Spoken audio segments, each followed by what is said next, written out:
Hey, good evening. Dan Fitzpatrick here at stockmarketmentor.com, and it's Thursday, October 2nd. Look, I want to look at Tesla real quick here, and it's not going to take me long. I mean, geez, I don't know. Look, Musk, I love these guys who tweet. I just think it's funny. Musk he tweets something about time to unleash the D or something like that, and that's all it is. Like, who knows? Maybe it's because Dan here went to work for him and he's going to pull the curtain off of me on the 9th, or probably not. So the thing is, there's conjecture that maybe they're going to announce a new car. Maybe it's going to be a self-driving one, which is actually what I suspect the D stands for. It's like, hey, keep your hands off the wheel, damn it. I'm going to drive myself. So the stock goes up almost 5% in a day. We don't know what this is, and what you really have to do if you're going to trade Tesla is literally zoom out. The stock, if you're in here, the stock really, I mean, look how choppy it is. It seems like very rarely does the stock open where it closed the day before. It just seems so gappy. And so it's like an ADR, it's like one of these, like a foreign company that trades overseas. It's kind of like that's their primary market. And oh, by the way, they trade on the NYSE too. It's like Nokia was. So what I'm saying is it's very difficult to trade this stock like day trading or even swing trading. Look at how tight the ranges are.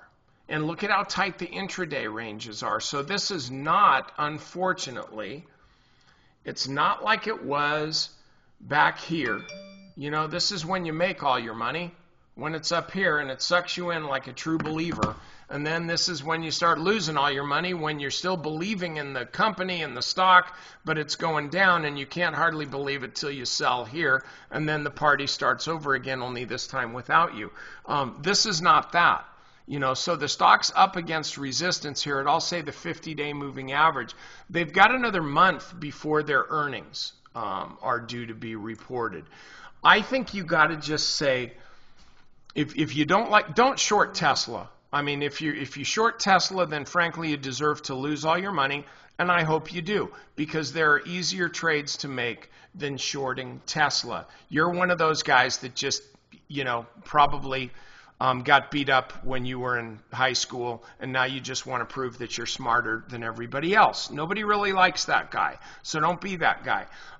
So you don't have to bet against Tesla if you don't want to own the company or if you don't want to own the stock. But if you just draw some basic trend lines here, just kind of roughly right around there, okay, you can see the stock has breached this trend line.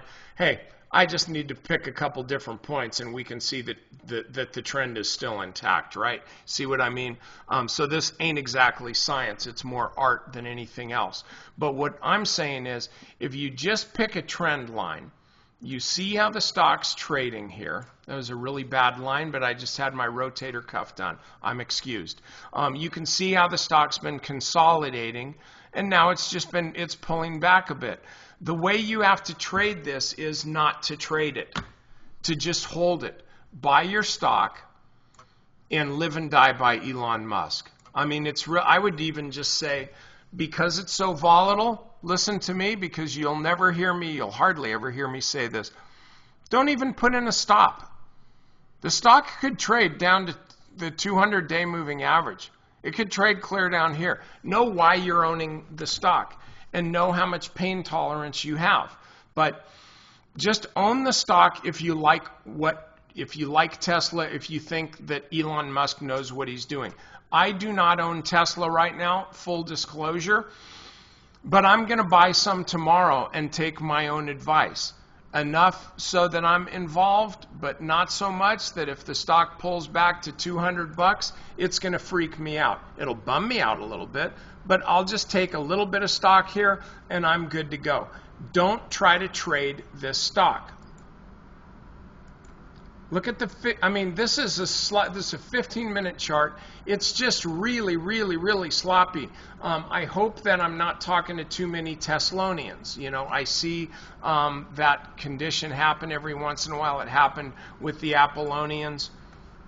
And in the biotech industry, or the biotech area, at least in our website, you know, some people got all lathered up about various biotech stocks and got killed on those when they started moving the wrong way. Don't be that guy with Tesla.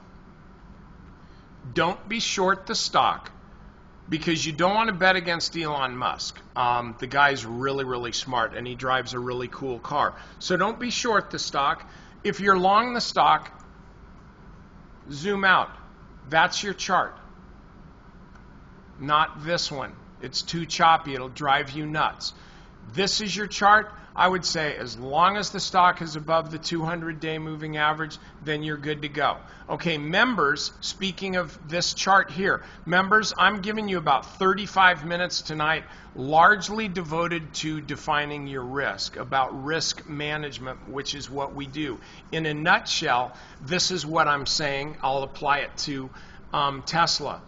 If I'm just saying that the 200-day moving average is really kind of the defining point of support here, and you're buying it here, okay, then this is your risk all the way down to here. You're not risking this much. You're not risking this much. But you're going to have to be willing to ride the stock all the way down to here before what? Before you sell it? No. Before it even gets to a point, and listen to me, before it even gets to a point where you can start scratching your head saying, hey, I wonder if Tesla is a stock that I should own. Because it could come that far down just before it even tests the trend. Ideally, it would be nice to wait until Tesla comes all the way down here and then buy it.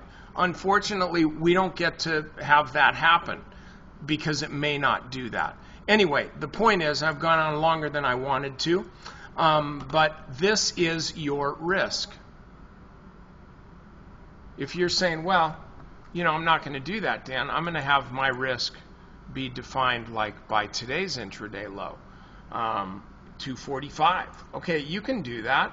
But the way the stock's chopping around, you know, you probably get stopped out next Tuesday.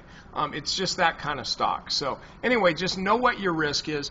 Don't be short Tesla. Have a long-term perspective on this, and don't be a fan. Just don't be. If you want to be a fan, you know, be my fan. But don't be a fan of stocks. They will surely come back to bite you.